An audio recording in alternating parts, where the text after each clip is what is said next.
We've been looking at Form 1040. We started with gross income, looked at all the deductions, got to taxable income, multiplied by the tax rate, got us the amount of federal income tax. Now, there are some wealthy guys, there's some high income, rich guys, very smart, who go in for very aggressive tax avoidance strategies. Let's say they earn a lot of income, which is tax exempt, which does not get included here. They do a lot of deductions in such a way that they're able to reduce their taxable income and in turn reduce their federal income tax. So rich guys paying less taxes. Uncle Sam's looking at this and he really wants to get those rich guys back into his tax net. And to do that, Uncle Sam has rolled out Form 6251, which is a parallel tax system. So guys, we've been talking about Form 1040, the regular tax system, all of this. Now we'll talk about Form 6251, which is a parallel tax system where Uncle Sam changes the rules of the game. A lot of income which was exempt under the regular tax system will now be taxable here. A lot of deductions which were allowed under the regular tax system may not be allowed here. So by changing the rules of the game, Uncle Sam is trying to make sure those rich guys who had escaped his tax net are brought back into his tax net. Let's talk about this parallel tax system or the alternative minimum tax system. Let's go one by one. So we got Form 6251, regular system, and I have parallel system coming up on this side of my board. This is the alternative minimum tax for individuals. Now the starting point for this parallel tax system is the taxable income that we have under the regular system. So let me bring this here. Right, so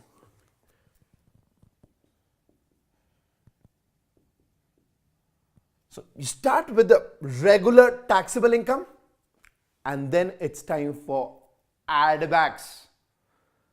So let's say there are adjustments, there are preferences, all these typically are add backs. Preferences are always add backs, adjustments could be add or subtract, but typically add, such that this leads to an increased amount of taxable income, which we call the alternative minimum taxable income. So we'll have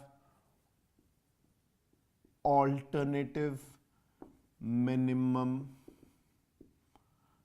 taxable income. We'll call it AMTI. Guys, I hope you're realizing what's happening. We're starting with a regular taxable income, and now we're looking at doing add backs. Again, some tax exempt income which was exempt here would now get added back, because here under the parallel system, those exempt income may be taxable. Some deductions may be allowed here. Let's say a standard deduction that would be added back under the parallel system. It would not be allowed under the parallel system. So we'll talk about all of that. So we'll talk about how the wealthy taxpayers, they feel stripped of their money with the parallel system which has been rolled out by Uncle Sam. So Uncle Sam's agenda is clear. He doesn't want those rich guys to escape his tax net. Those rich guys, they feel stripped of their money. But in any case, let's proceed further on the parallel tax system.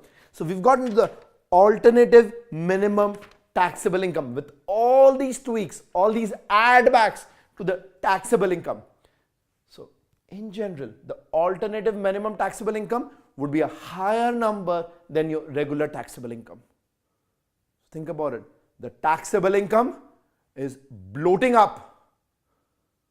I know it sounds scary for all of you. Taxable income bloating up means you could have a higher amount of taxes under the parallel system. Now, Uncle Sam does not want to bother the common man. He doesn't really want to bully the low, moderate income taxpayers. So to make sure they are not troubled with this parallel system, once again, this parallel system is for the rich guys.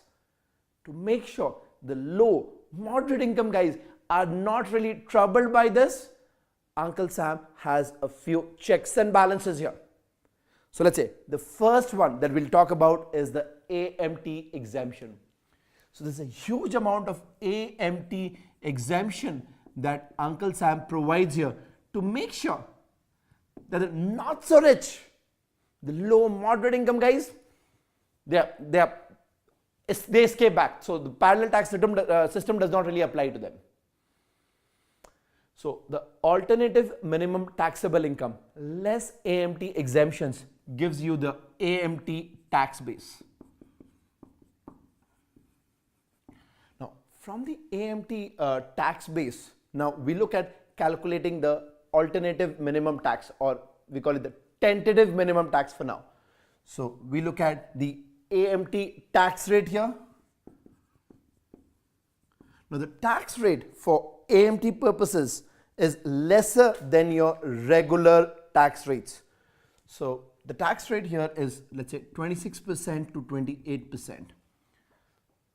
So under the regular system, of course, the tax rates started at as low as 10% but went up to 37%.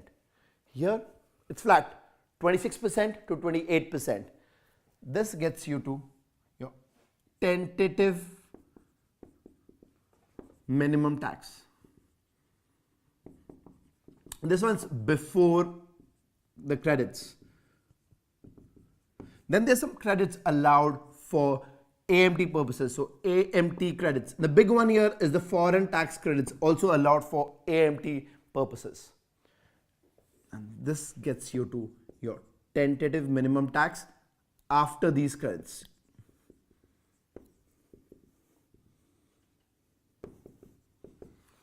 So guys, especially the AMT exemptions, and this is a significant dollar amount. This makes sure that the not so rich guys are not affected by the parallel system. For them, this does not really apply. They just focus on the 1040. For the rich guys who try to escape the tax net out here on 1040, 60 to 51 is to bring them back. And I'll tell you how it works.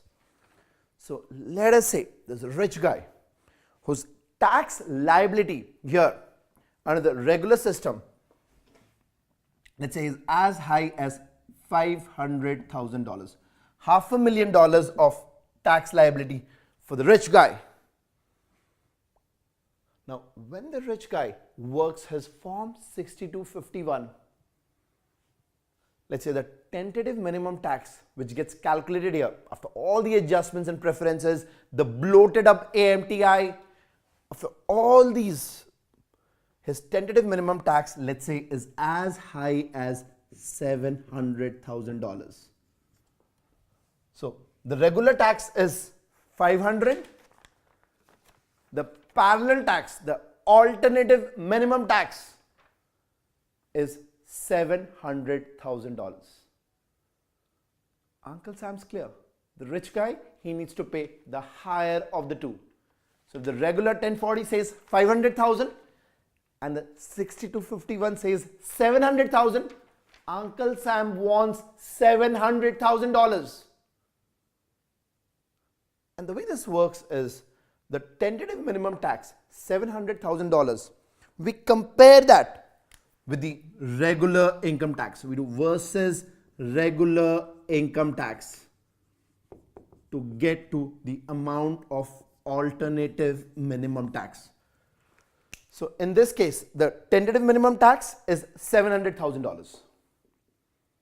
How much is the regular tax? This is the $500,000. Let's bring it here. So this is the regular tax. Regular tax is $500,000. That gets you to AMT of $200,000. This AMT of $200,000, that is now brought into the 1040. So on the 1040, the taxpayer would say tax is 500, AMT is $200,000.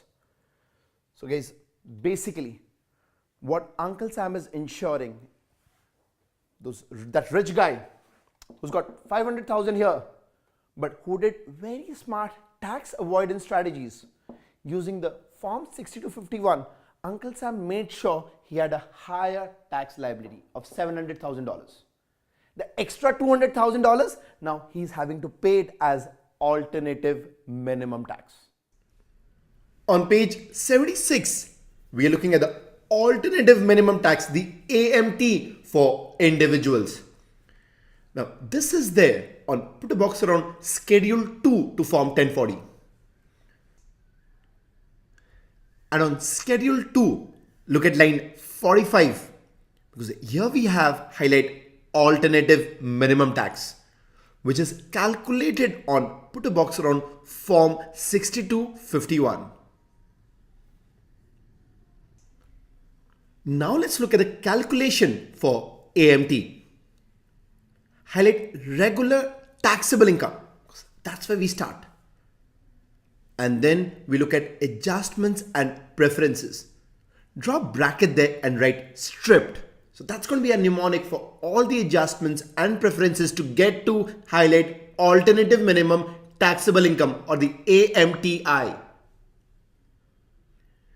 From AMTI, we're going to have certain highlight AMT exemptions, which will lead us to highlight the AMT tax base. Then we'll look at the AMT tax rate of circle 26% to circle 28%. Will give us highlight tentative AMT, which is going to be compared with highlight the regular tax to compute highlight AMT, because AMT is right pay in addition to regular tax.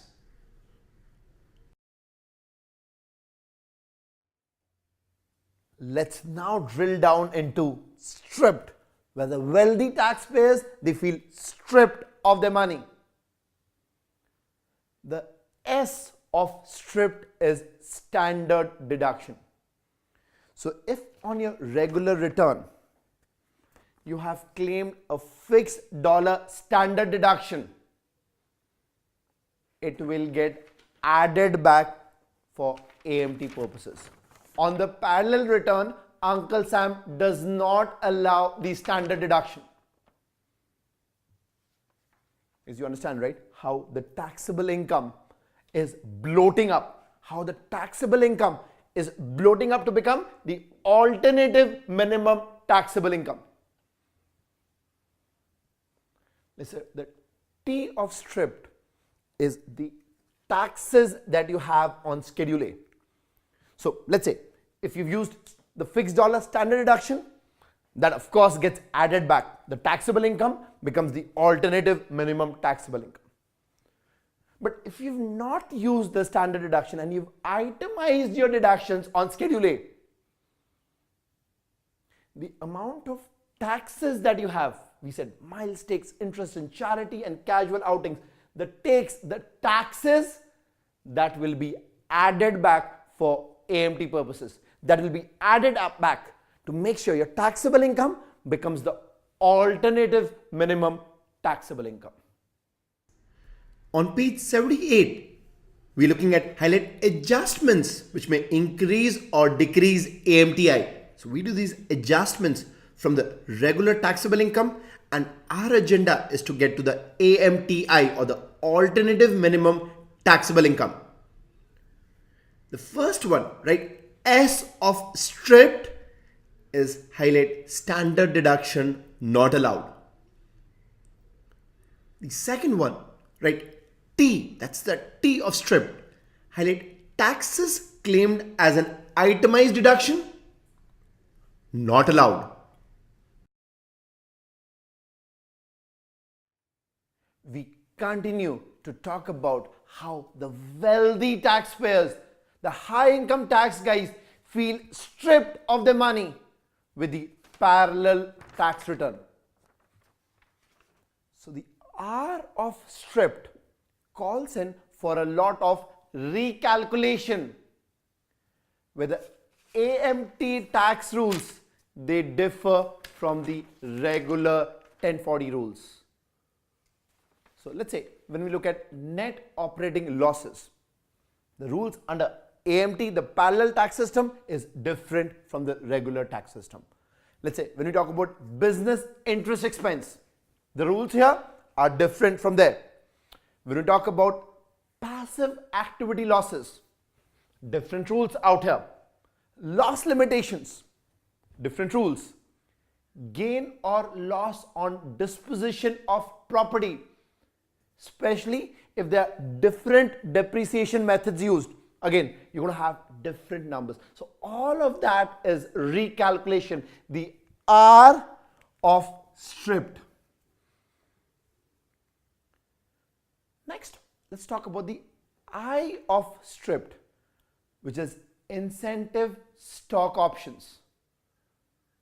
Now, if you remember, we spoke about qualified incentive stock options when we did gross income. And we said the qualified ISOs are non-taxable fringe benefit.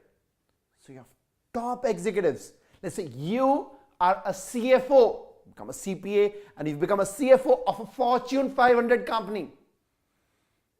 You're going to be a filthy rich guy, and you get a lot of stock options.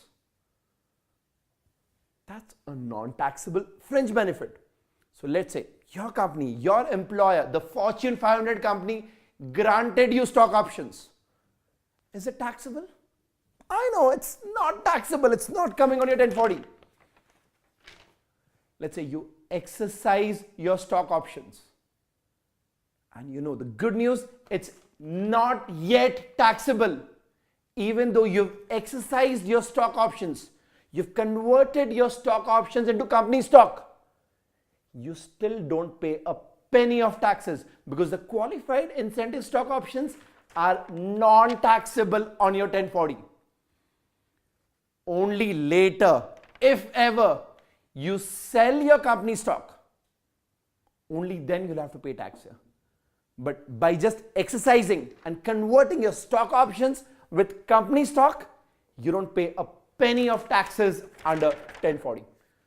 So you are a CFO, a top executive, a C-suite guy, earning millions of dollars of incentive stock options, but not paying a penny of tax on your 1040. Uncle Sam wants to bring you back into his tax net. Uncle Sam wants to strip you of your money. And that is where the I of stripped stands for incentive stock options. For the purpose of the parallel tax return, for the purpose of Form 6251, for the purpose of alternative minimum tax, your incentive stock options will be taxable the moment they are exercised. The moment you convert your stock options into company stock, as far as AMT is concerned, that is taxable income. And that is how Uncle Sam bloats up your taxable income, which you have for regular tax purposes, into your alternative minimum taxable income. Back on page 78, we continue to look at a mnemonic stripped. On the third bubble, write R and highlight recalculate, as AMT rules differ from the regular tax rules. The fourth bubble, write I, because that is highlight incentive stock options, where highlight AMT rules require incentive stock options to be taxed when exercised to the extent that the fair market value on the date of exercise exceeds the exercise price. We know that, highlight, for regular tax purposes, incentive stock options are only taxed when sold.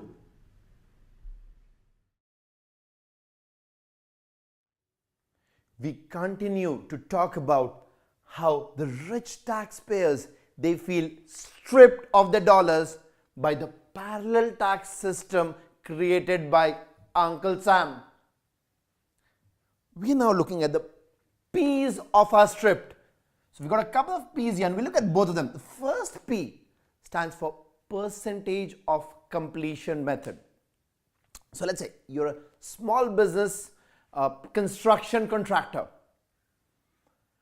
and you have elected to use the completed contract method for your long-term construction contracts, for your regular tax purposes, for your 1040.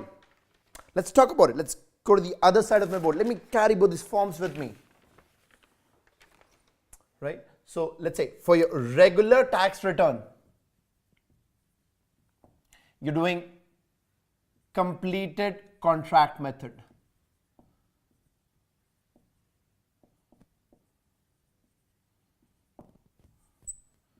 So let us say it's a $10 million contract, lot of money there. In year one, you've completed, let's say, 30% of the job. 30% of the job is completed in year one. Is the job completed? Have you completed the contract yet? No. So there's no revenue out here. Let's say in year two, you complete an additional 50% such that the total completion is 80%. Is the contract completed yet? No. No income, year two. Only in year three, when you have completed 100% of the contract, would you recognize income for, let's say, the entire $10 million. So you could do the completed contract method if you're a small business under the regular tax system. And very smartly, you've paid no taxes in years 1 and 2 and you've deferred everything to year 3. Uncle Sam is clear. Under the parallel tax system, he doesn't want this. Under the parallel tax system, the first P of stripped talks about percentage of completion method. So under AMT, even if you're a small business, you have to use the percentage of completion method in such a way that in year 1, if you completed 30% of the job, you recognize income of $3 million right away and you pay taxes on your parallel tax system. Basically, we're going to compute, we're going to add back $3 million here. Your taxable income will increase by $3 million. In year 2, you've completed a total of 80% of the job. So that's 8 million, of which 3 million you've already recognized in year 1, remaining 5 million recognized in year 2. Same thing. In year 2, add back $5 million. Your taxable income will bloat up to become the alternative minimum taxable income. However, in year 3, when you've completed the contract and you've already recognized $8 million of income in prior years, you'd of course have to recognize the remaining 2 million out here for AMT purposes. But in year 3, you may be eligible for an AMT credit. So we'll talk about that in a bit. So because you've paid taxes in year 1 and year 2, in year 3, the AMT taxes would be allowed as an AMT credit on your regular tax return. The agenda here that Uncle Sam had was not to let those taxpayers wait until they complete. Make sure they're paying portions of tax based on percentage completed. And that's why it's the first P of stripped. The second P of stripped is post 1986 property, and we talk about depreciation there. So we have depreciation for real property, for personal property, where the rules may be different for regular tax purposes 1040 and for the parallel tax purposes form 6251. Let's take an example of personal property. Under the regular tax return, you could use the 200% declining method. For AMT purposes, you're only allowed 150% declining method. Basically, the depreciation is going to be slower for AMT purposes. Again guys, the agenda here is again to increase the taxable income, to bloat it up to alternative minimum taxable income.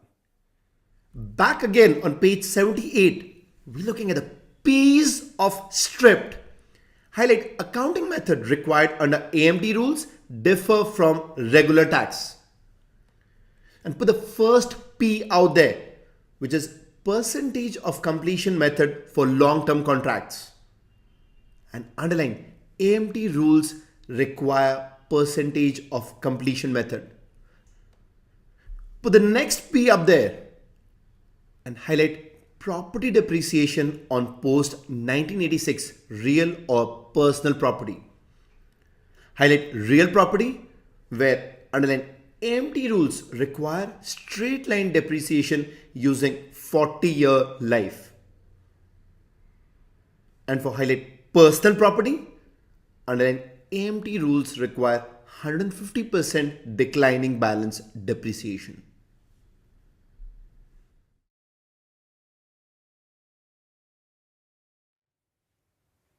When we had looked at interest income as part of your gross income, we know that if the taxpayer receives interest income from state bonds or muni bonds, municipality bonds, that interest income is tax exempt. It is not taxable for regular tax purposes, not taxable on your form 1040. Now, let's talk about this state bonds and muni bonds. They could be issued by state governments or municipalities either to finance the project of a private user or to finance a public project. Now, if the state government or the municipality has issued those bonds to finance the project of a private user, and let's say the taxpayer has invested in those bonds, which once again the state government or the municipality has issued to finance the project of a private user. The taxpayer who invests in those bonds and gets interest income out of that interest income continues to be tax exempt for regular tax purposes, but it is added back for AMT purposes. So for AMT purposes, the interest income from state bonds or muni bonds which the state government or municipality has issued to finance the project of a private user is added back. The taxable income for the taxpayer now bloats up to become the alternative minimum taxable income. And this add back is the E of stripped. Back again on page 78, we're looking at highlight preferences which increase AMTI. That leads us to write E of stripped, which is highlight exempt interest on private activity bonds. So AMT rules do not allow tax exemption for interest received from highlight state or local government bonds which were issued for the purpose of financing the project of a private user. So if the state or local government bonds were issued for the purpose of financing a public project, that's still not taxable.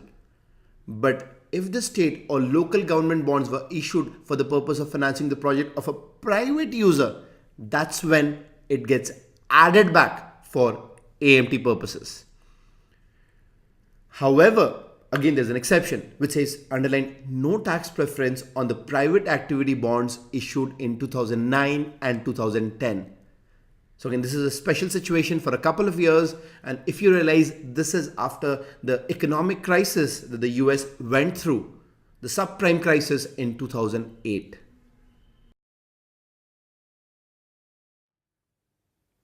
We're talking about rich taxpayers. Let's say you own an oil well in Alaska. Now, to motivate you, to give you a tax incentive, Uncle Sam allows you percentage depletion on your 1040. So, percentage depletion would be a certain percentage of income from the oil well which would be allowed as a deduction on your tax return, in such a way that the depletion amount or the depletion dollars can be more than your tax basis of the oil well. So you would get depletion more than the amount you spent on acquiring that oil well. In other words, you are allowed to deplete even after your tax basis for the oil well is zero. So that is there for the regular tax return. On the parallel tax return, Uncle Sam knows that the rich guys, they are using this for tax avoidance. So on the parallel tax return, on your 6251, Uncle Sam says add it back. So any excess percentage depletion after the basis becomes zero is added back on the parallel tax system, and this one is the D of stripped, D for depletion. On page 78, once again, we are looking at right D of stripped, and this is for highlight depletion, where AMT rules highlight do not allow percentage depletion deduction after the property's adjusted basis reaches zero. So you need to add back any excess depletion over the property's adjusted basis for AMT purposes.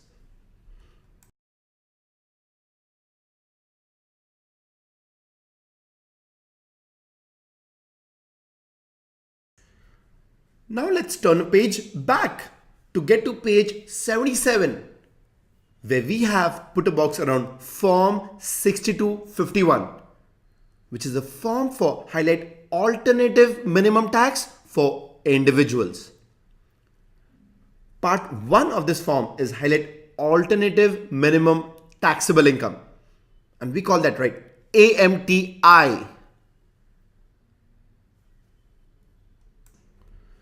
On line number 1, it says enter the amount from put a box around Form 1040, line 10.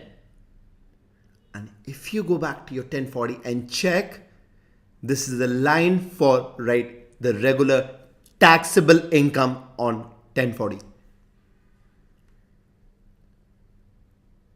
So as you know, to get to AMTI, we start with the regular taxable income, and then we have all the adjustments and preferences which we have summarized using the mnemonic stripped. So line number 2A says if filing Schedule A to Form 1040, enter the highlight taxes from Schedule A, line 7. Otherwise, enter the amount from highlight Form 1040, line 8. Form 1040, line 8 is standard deduction. So if you have itemized, use a Schedule A, just add the amount for taxes. But if you have not itemized, you've gone for standard deduction, then put the full standard deduction amount here. So right there, add back standard deduction or taxes if itemized, and draw an arrow facing towards line 2A.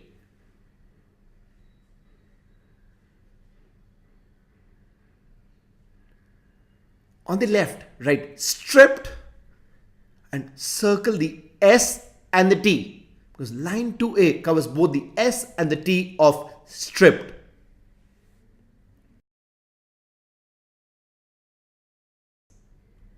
The R of stripped involves a lot of recalculations on various lines. But let's look at the I of stripped. On line 2I, highlight exercise of incentive stock options, where you put the excess of AMT income or the regular tax income. Right there, stripped and circle I. The first P of stripped is on line 2P. Highlight long-term contracts, where we are again looking at the difference between the AMT and the regular tax income. And right there, stripped, circle the first P.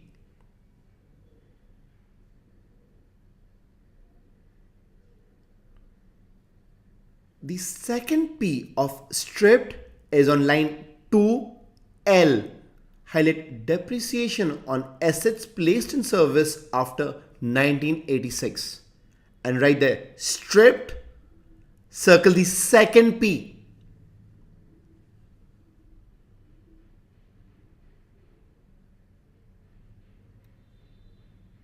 You'll find the E of stripped on line 2G. Highlight interest from specified private activity bonds exempt from the regular tax. Again, write stripped, circle E. And then finally, the D of stripped, we'll find that in line 2D. Highlight depletion. Right there, stripped, circle D.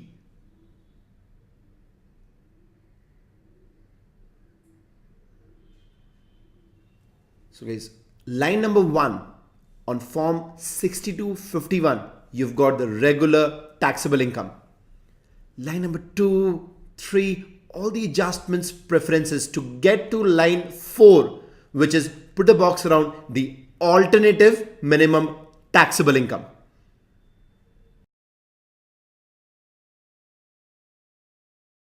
We've been talking about the parallel tax system, the form 6251, the alternative minimum tax, which Uncle Sam uses to ensure that the rich guys do not escape his tax net.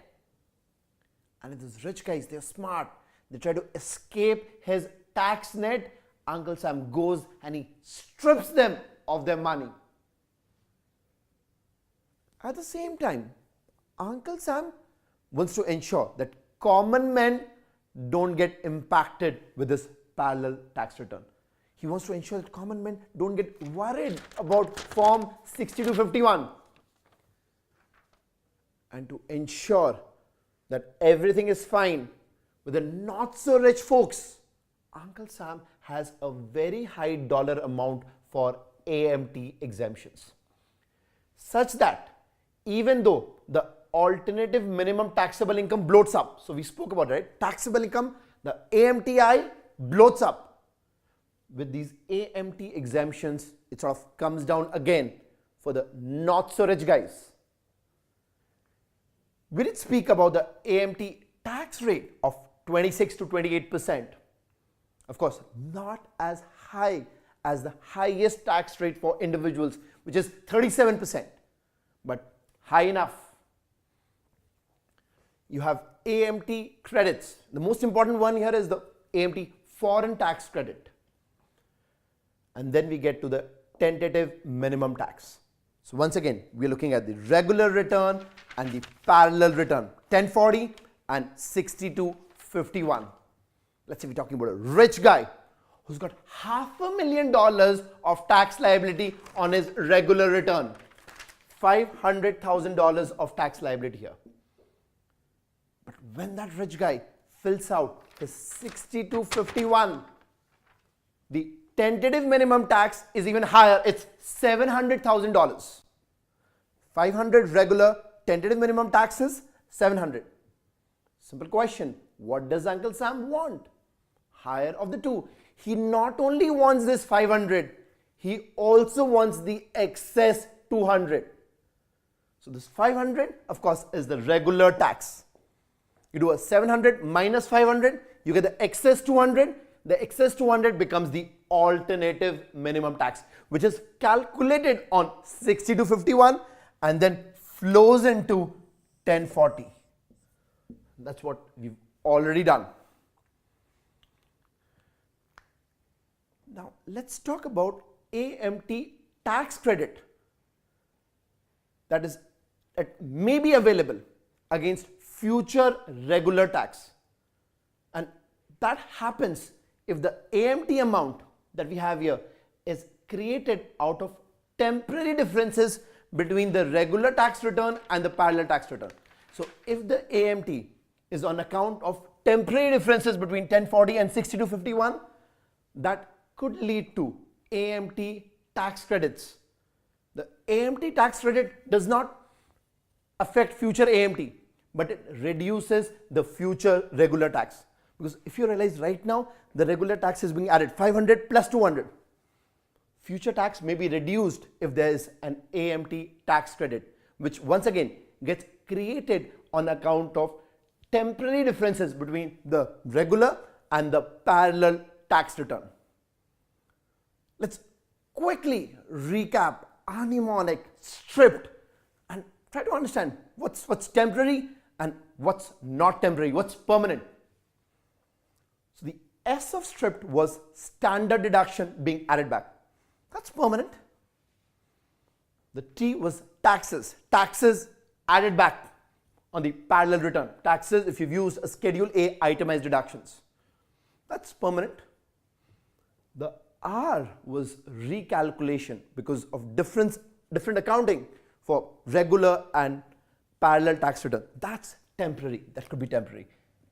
Incentive stock options, that's paid out to those rich executives, top executives, where we said under the regular tax system, the tax is payable only when the stocks are sold.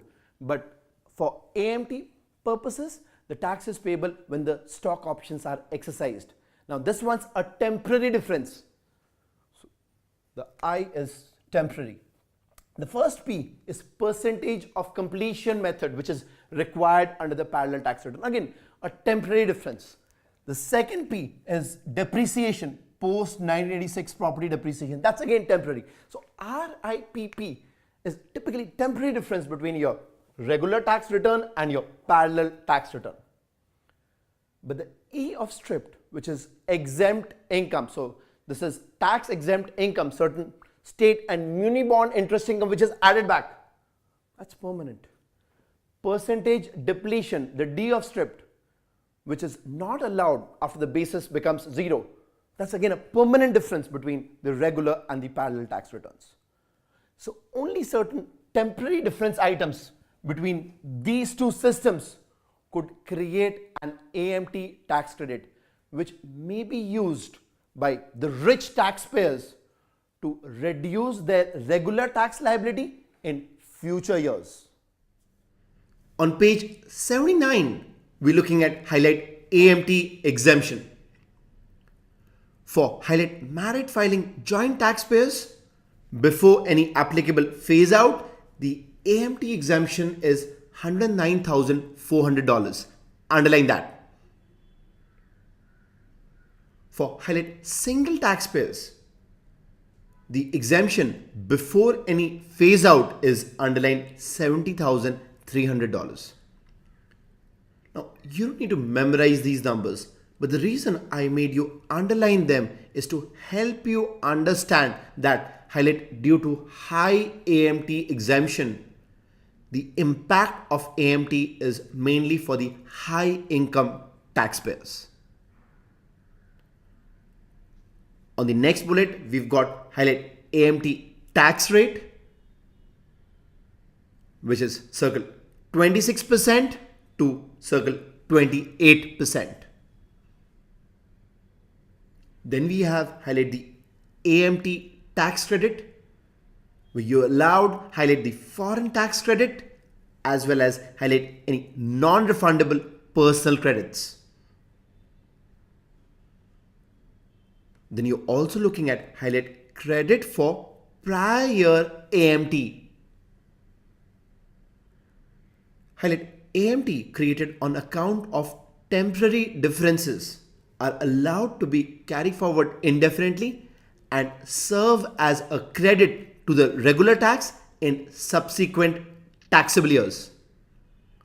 So right there, for temporary differences, pay AMT now but save regular tax later.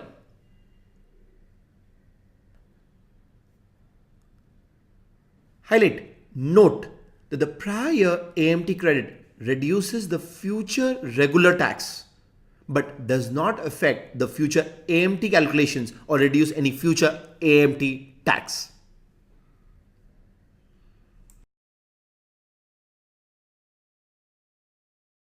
Turn back to page 77, where we've already looked at the calculation of the AMTI or the alternative minimum taxable income in part 1. Part 2, now we look at calculation of highlight the alternative minimum tax or the AMT. So on line number 5, we've got highlight the exemption dollars. Line number 8 is highlight the alternative minimum tax foreign tax credit.